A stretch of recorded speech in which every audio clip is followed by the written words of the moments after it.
Bismillah wassalatu wassalamu ala rasulillah. Kita masuk ke bab yang baru, ikhwan. Bab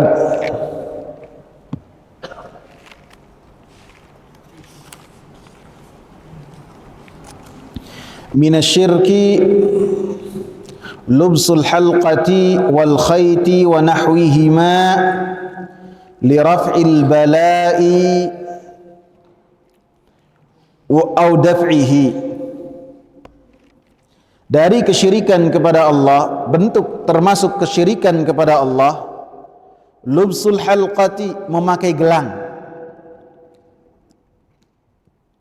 wal khayt, dan memakai benang, wa nahwihima, dan selain keduanya, li raf'il bala, memakai keduanya dalam rangka menghilangkan bencana, au daf'ihi, ataupun menangkal bencana. Maka dalam bab ini, bab yang ketujuh, muallif penulis kitab ini Al-Imam Muhammad ibn Abdul Wahhab At-Tamimi rahimahullah, beliau mulai menyebutkan tentang hal-hal yang dengannya akan mengurangi tauhid seseorang, bahkan bisa menghilangkan tauhid seseorang. Karena pada bab-bab sebelumnya beliau membahas tentang apa? Tentang definisi tauhid, tentang keutamaan tauhid, tentang orang-orang yang mereka merealisasikan tauhid, apa saja kedudukannya, kemudian setelahnya takut terhadap kesyirikan, terus penjelasan tauhid dan tafsir dari kesaksian la ilaha illallah. Maka itu semua menjadikan seseorang memperhatikan perkara tauhid apabila seorang membaca dalil-dalilnya, memperhatikan kalimat la ilaha illallah. Maka pada bab yang ketujuh dan seterusnya sampai yang terakhir, maka dibahas tentang apa saja yang hal tersebut akan menjadikan seseorang tauhidnya berkurang, bahkan bisa meniadakan tauhid yang ada di dadanya. Karena kesyirikan-kesyirikan yang beliau sebutkan dalam contoh-contoh yang beliau cantumkan dalam bab ini, dalam satu permasalahan bisa menjadi kesyirikan yang besar, bisa juga menjadi kesyirikan-kesyirikan yang kecil. Yang besar apabila tergantung dari keyakinannya dan perbuatannya. Maka dalam bab yang ketujuh ini beliau katakan babun minasyirki, bab dari jenis-jenis kesyirikan kepada Allah Subhanahu wa taala yang menafikan tauhid seseorang, lubsul halqati wal khayti wa nahwihima, memakai gelang, memakai kalung, memakai benang, memakai rantai, ataupun memakai apa saja dengan keyakinan untuk menolak bala dan mengangkat bala, yang bisa jadi itu semua ia tempelkan di tubuh dia, atau di kendaraannya, atau di pintu-pintu rumah, atau dia taruh di tembok rumahnya, dengan keyakinan apabila hal itu ditaruh di rumahnya maka tidak ada bencana di rumahnya, tidak akan kebakaran, tidak akan terkena maling apabila ia menaruh hal tersebut, baik itu sifatnya gelang ataupun kain ataupun selainnya. Maka ini semua apabila dilakukan maka patut diketahui ini adalah termasuk dari kebiasaan-kebiasaan jahiliyah yang orang-orang jahiliyah mereka melakukannya, yang masih tersisa pada zaman sekarang. Sehingga ketika seseorang melakukan hal tersebut, maka mau tidak mau mereka masih melakukan apa yang telah dilakukan oleh orang-orang jahiliyah. Sehingga dikatakan oleh Al-Imam Muhammad bin Shalih Al-Utsaimin rahimahullah, wa lubsu hadhihi al-asya'i qad yakunu asghara wa qad yakunu akbara bihasabi i'tiqadi labisiha. Maka memakai itu semua, baik gelang, benang ataupun semisalnya, maka apabila seorang melakukan hal tersebut dalam rangka menghilangkan bencana dan menangkal bala, maka pelakunya bisa jadi ketika melakukan hal tersebut termasuk ke dalam syirik kecil ataupun syirik besar, tergantung keyakinan orang-orang yang memakainya.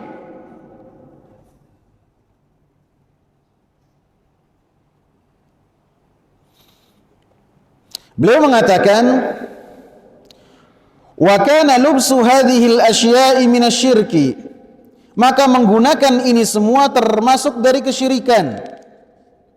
Lianna kulla man athbata sababan lam yaj'alhu Allahu sababan syar'iyyan wala qadariyan faqad ja'ala nafsahu syarikan ma'allah. Maka siapa yang menetapkan satu sebab yang hal tersebut tidak dijadikan sebab oleh Allah Subhanahu wa taala, baik secara syar'i ataupun secara takdir, faqad ja'ala nafsahu syarikan ma'allah, maka dia telah menjadikan dirinya sekutu untuk Allah Subhanahu wa taala.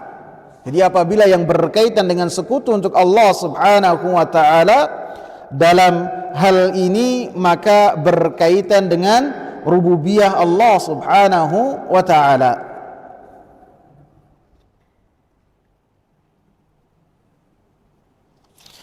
Kemudian dalam halaman 165, Al-Imam Muhammad bin Shalih Al-Utsaimin rahimahullah, beliau mengatakan, wa lubsul halqati wa nahwiha in i'taqada labithuha annaha mu'athiratun bi nafsiha duna Allah fa huwa musyrikun syirkan akbara fi tauhidir rububiyah.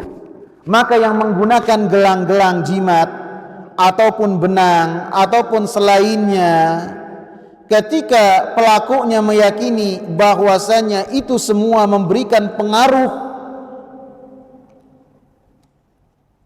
untuk mengangkat musibah dan menangkal bencana, dan pengaruhnya ada pada itu semua tanpa ada ikut campurnya Allah Subhanahu wa taala dalam permasalahan ini, tanpa dia meyakini bahwasanya Allah Subhanahu wa taala ikut serta dalam permasalahan ini benar-benar gelang ataupun benang yang ia pakai sehingga dengannya dia akan selamat dari bencana dan bencana akan menjauh dari dirinya, tanpa ia meyakini ini adalah dari Allah Subhanahu wa taala, fahuwa musyrikun syirkan akbara fi tauhidir rububiyah. Maka pelakunya melakukan kesyirikan dengan kesyirikan yang besar, dan kesyirikan ini yang berkaitan dengan syirik rububiyah. Artinya ketika seseorang memakai gelang, memakai tasbih di tangannya atau memakai jimat, baik di tangan, di leher, di paha, di betis, dia memakainya, baik itu gelang ataupun benang ataupun yang selainnya. Selainnya artinya bisa jadi tembaga ia pakaikan, besi ia pegang, apa saja. Apalagi bentuknya ikhwan? Kayu ya, kayu dia pegang, dia simpen di kantong. Pokoknya keyakinannya dengan ia melakukan hal itu, bala bencana akan hilang dari dirinya, dan dia akan aman dari bencana. Apa saja, ataupun tulisan-tulisan yang di dalamnya ada tulisan-tulisan yang baik dipahami atau tidak dipahami, ataupun bisa jadi foto yang ia kantongi dengan keyakinannya itu dia akan selamat dari bencana dan akan terangkat bencananya, baik fotonya dia taruh di kantong ataupun ia taruh di mobil atau ia taruh di rumahnya. Maka apabila ia meyakini bahwasanya itu semua mempengaruhi dirinya tanpa ada andil dari Allah, tanpa ada ketentuan dari Allah Subhanahu wa taala, maka pelakunya melakukan kesyirikan dengan syirik yang besar. Karena ia meyakini ada yang mengatur alam semesta ini selain Allah Subhanahu wa taala. Apa yang mengatur? Benda-benda yang ia agungkan. Apa nih? Beda lagi kalau mujarobat itu ada yang benar, ada yang tidak. Kayak misalnya obat-obat itu biasanya dari mujarobat. Rajam namanya apa ya? Rajah ya? Ya rajah. Kalau mujarobat itu secara bahasa artinya yang sudah dicoba. Tapi yang sudah dicoba, yang dicoba itu berulang-ulang. Dan dikatakan oleh Imam Ibnul Qayyim, pengobatan manusia tak lepas dari dua hal. Salah satunya mujarrobat. Bisa jadi ia gunakan kepada dirinya, terus kepada yang lainnya, ataupun dia melihat hewan melakukan hal tersebut. Kemudian ia analogikan kepada badannya ataupun badan pasiennya. Itu namanya mujarrobat. Tadi disebut oleh Imam Ibnul Qayyim rahimahullah. Dan apa syarat dari mujarrobat itu? Jadi itu tadi yang kita sebut namanya rajah ya. Bisa rajah, bisa juga jimat, terus apa lagi ikhwan? Hizib ya. Ataupun sesuatu yang dianggap memiliki pengaruh untuk keselamatan kita, dan Allah Subhanahu wa taala tidak menjadikan hal tersebut sebagai pemberi pengaruh untuk kesehatan dan kesembuhan kita. Yang kedua, kalau yang pertama meyakini bahwasanya itu semua yang berpengaruh tanpa ada pengaruh dan ikut sertanya Allah Subhanahu wa taala dalam hal tersebut. Adapun yang kedua dikatakan oleh Imam Ibn Utsaimin, wa in i'taqada annaha sababun, apabila seseorang meyakini bahwasanya itu semua hanyalah sebuah sebab saja, walakinnahu laisa mu'athiran binafsihi, akan tetapi itu semua tidak akan memberikan pengaruh dengan dirinya. Akan tetapi yang memberikan pengaruh dan menentukan itu berhasil ataukah tidak, Allah Subhanahu wa taala. Fahuwa musyrikun syirkan asghara, maka pelaku yang kedua ini mereka melakukan kesyirikan dengan kesyirikan yang kecil. Ya. Jadi kesyirikan, ada kesyirikan yang besar yang mengeluarkan pelakunya dari agama ini, ada kesyirikan yang kecil. Kesyirikan yang kecil, walaupun namanya kecil bukan berarti kita remehkan, bukan. Kesyirikan yang kecil ini, walaupun kecil, itu adalah dosa besar yang paling besar karena masih termasuk di dalam kesyirikan. Sehingga kesyirikan yang kecil itu adalah semua jalan yang akan menjadikan seseorang terjerumus di dalam kesyirikan yang besar. Semua jalan.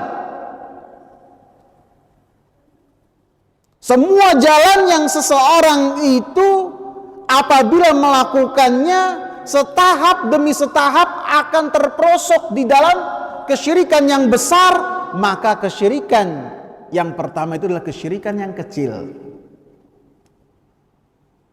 Kemudian Al-Imam Muhammad bin Shalih Al-Utsaimin rahimahullah, beliau mengatakan, li'annahu lamma i'taqada anna ma laysa bisababin sababan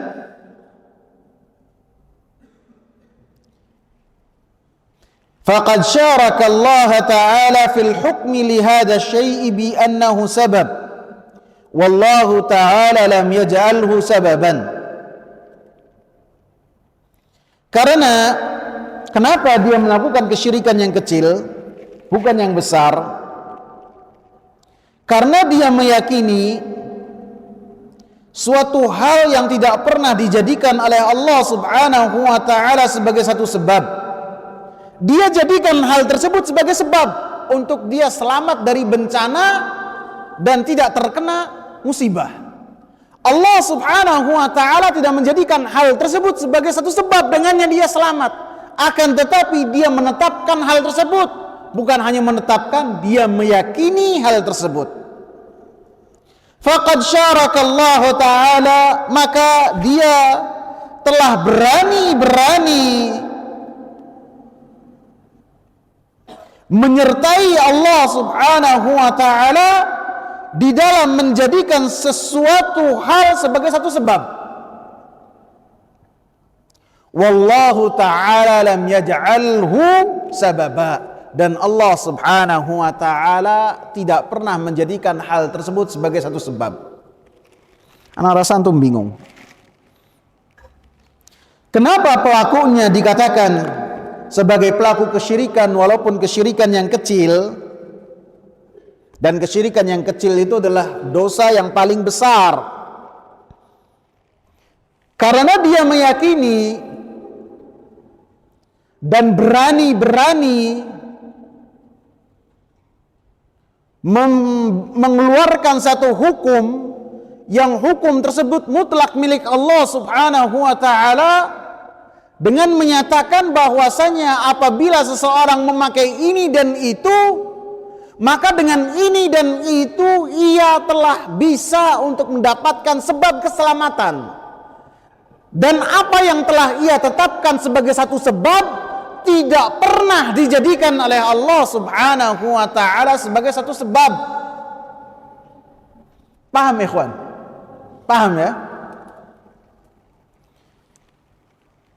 Wa tariqul ilmi bi anna syai'a sababun, adapun cara kita mengetahui bahwasanya sesuatu adalah sebab ataukah bukan, maka yang pertama dengan cara syara', dengan cara dari dalil berupa Al-Quran dan Sunnah Nabi Sallallahu Alaihi Wasallam. Seperti firman Allah Subhanahu Wa Taala yang berkaitan dengan madu. Allah katakan fihi shifa'un linnas. Di dalam madu itu obat buat manusia. Obat. Allah jadikan madu itu sebagai sebab untuk seseorang mendapatkan kesembuhan.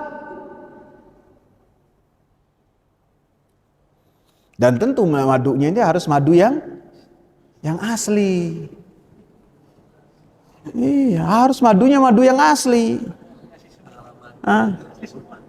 Iya, ketika seorang tahu ayat ini, surat An-Nahl ayat 69, madu itu menyembuhkan untuk manusia. Kemudian dia beli madu. Enggak taunya begitu minum madu, dia beli madu, kemudian minum madu penyakitnya nambah parah. Ini bahaya ikhwan. Penjual madu yang palsu ini bisa apa? Menjadikan seseorang ragu-ragu dengan ayat ini. Bahaya. Padahal Allah jelas mengatakan madu. Iya, ada yang tega-tega madunya dicampur. Ada yang gula diberi pewarna jadi seakan-akan jadi madu. Sehingga orang yang bisa jadi kena penyakit diabetes mau cari madu yang dengannya dia merasa aman, ketika minum itu malah makin parah. Ini bahaya. Bukan saya yang bahas tentang jualan, bukan. Tentang apa? Fihi syifa, yang berkaitan dengan ayat. Sehingga penjual madu yang kulakannya harus hati-hati. Orang yang belinya juga harus hati-hati. Karena berkaitan dengan ayat. Fihi syifa'ul linnas. Kemudian di dalam surat Al-Isra ayat 82, Allah Subhanahu wa taala katakan, wa nunazzilu minal Qur'ani ma huwa shifaa'un wa rahmatun lil mu'minin. Ayat 82 Al-Isra.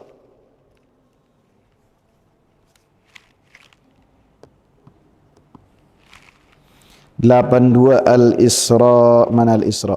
Ini 82 udah. 72 82. Wa nunazzilu minal Qur'ani ma huwa shifaa'un wa rahmatun lil mu'minin wa la yazidu adh-dhalimina illa khasara. Dan kami turunkan dari Al-Qur'an yang menjadi penawar dan rahmat untuk orang-orang yang beriman. Wala yazidu adh-dhalimina illa khasara. Sedangkan bagi orang-orang yang zalim, Al-Quran itu hanyalah menambahkan kerugian buat mereka. Jadi di dalam surat Al-Isra ayat 82, Allah Subhanahu wa taala tetapkan bahwasanya dari Al-Quran ada penawar. Penawar artinya penyembuh untuk apa yang diderita seseorang, baik itu yang berkaitan dengan penyakit-penyakit jasmani ataupun penyakit-penyakit hati. Maka ketika seseorang membacakan kepadanya Al-Quran, maka dengan izin Allah Subhanahu wa taala akan sembuh. Karena Allah lah yang menetapkan Al-Quran sebagai syifa, penyembuh, penawar. Sebagaimana dalam hadis yang sudah kita bahas dari hadis Abu Sa'id Al-Khudri. Beliau bersama dengan rombongannya singgah di satu kaum, dan kebiasaan orang-orang Arab pada zaman itu apabila mereka singgah ke satu kabilah, kabilah tersebut menjamunya. Maka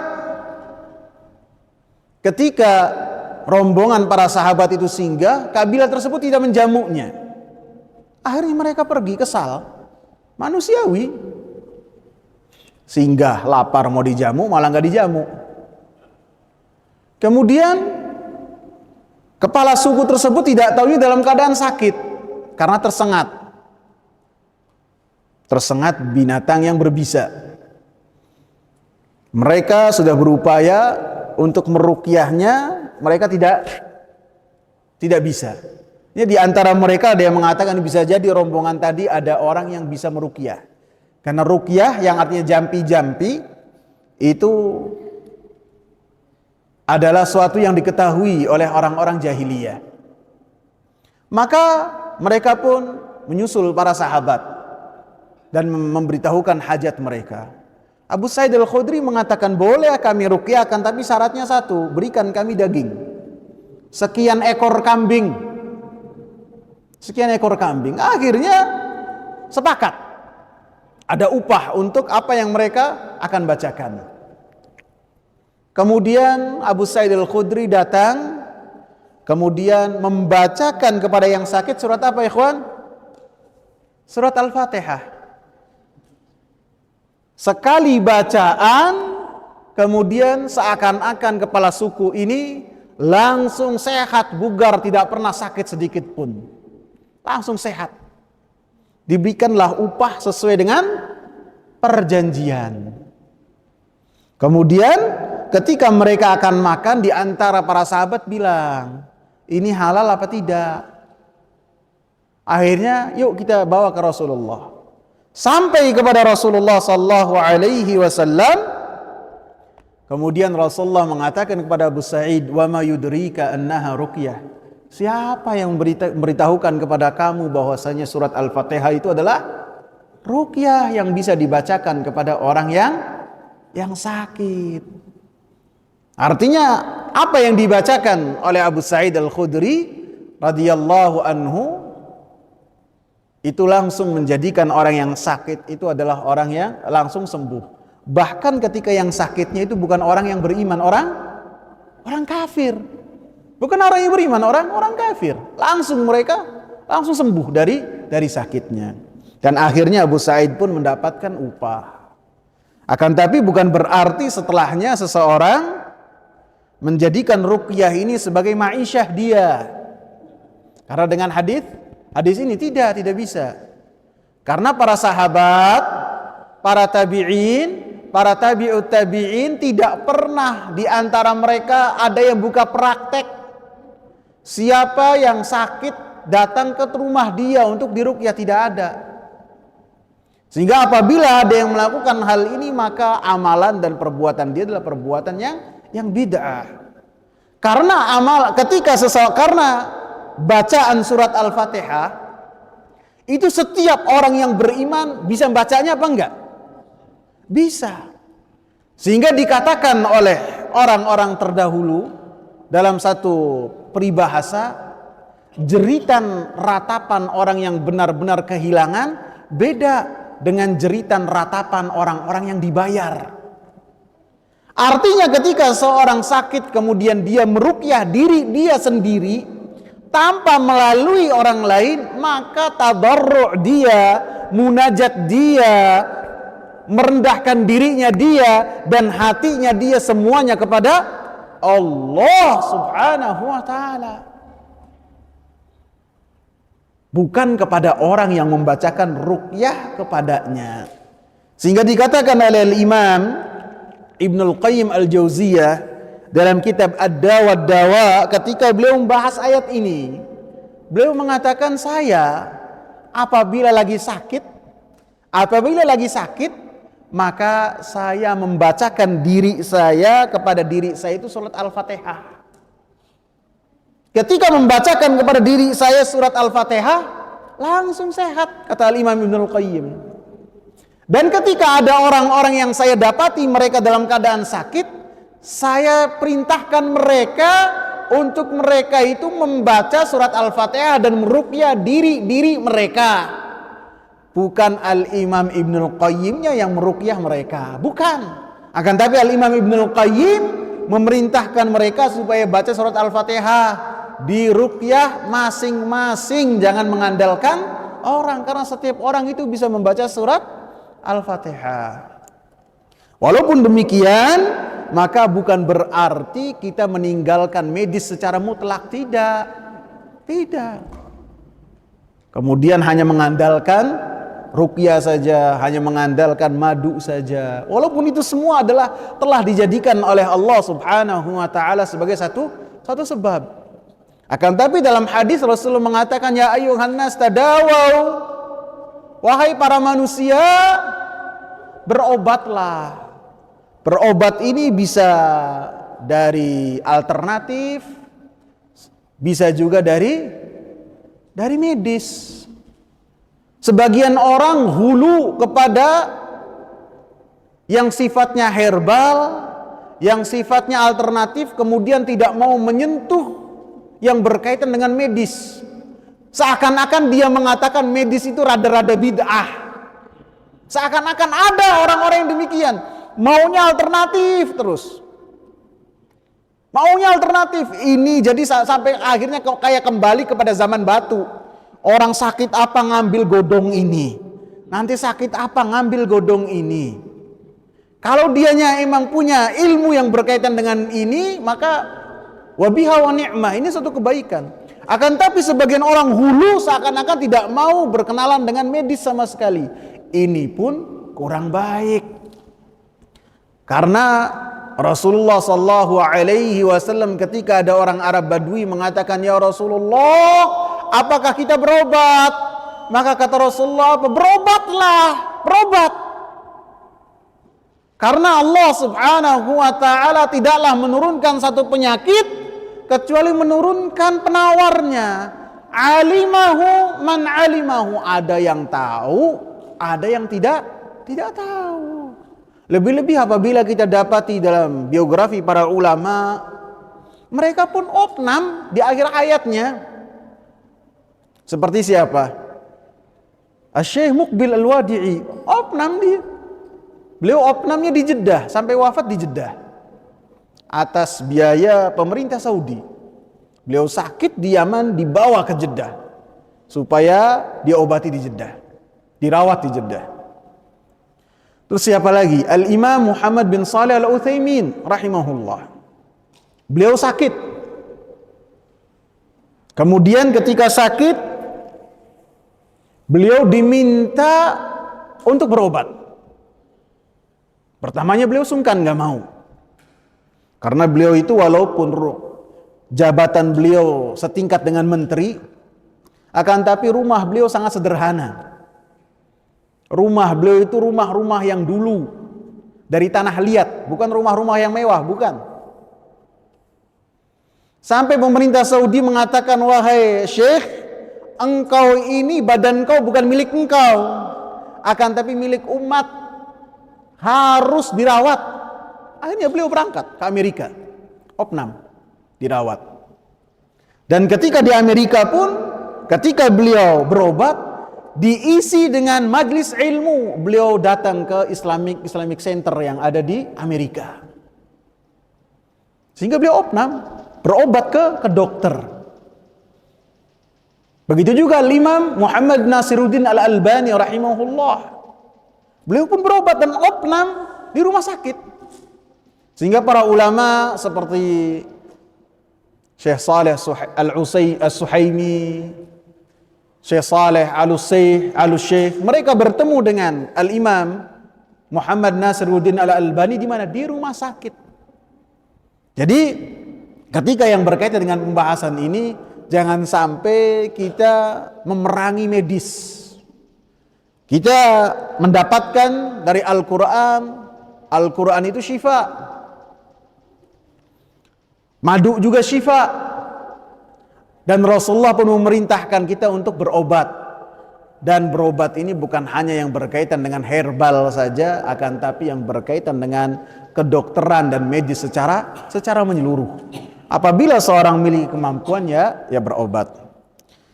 Alhasil dalam ayat ini Allah Subhanahu wa ta'ala menetapkan bahwasanya Al-Quran adalah penyembuh untuk manusia. Untuk manusia, untuk orang-orang yang beriman, bahkan untuk orang-orang kafir juga, seperti yang terjadi dalam hadis Abu Sa'id Al-Khudri radhiyallahu anhu. Wallahu ta'ala alam. Semoga bermanfaat. InsyaAllah akan kita lanjutkan pada pertemuan yang akan datang. Subhanakallahumma bihamdika asyhadu an la ilaha illa anta astaghfiruka wa atubu ilaik. Assalamu alaikum warahmatullahi wabarakatuh.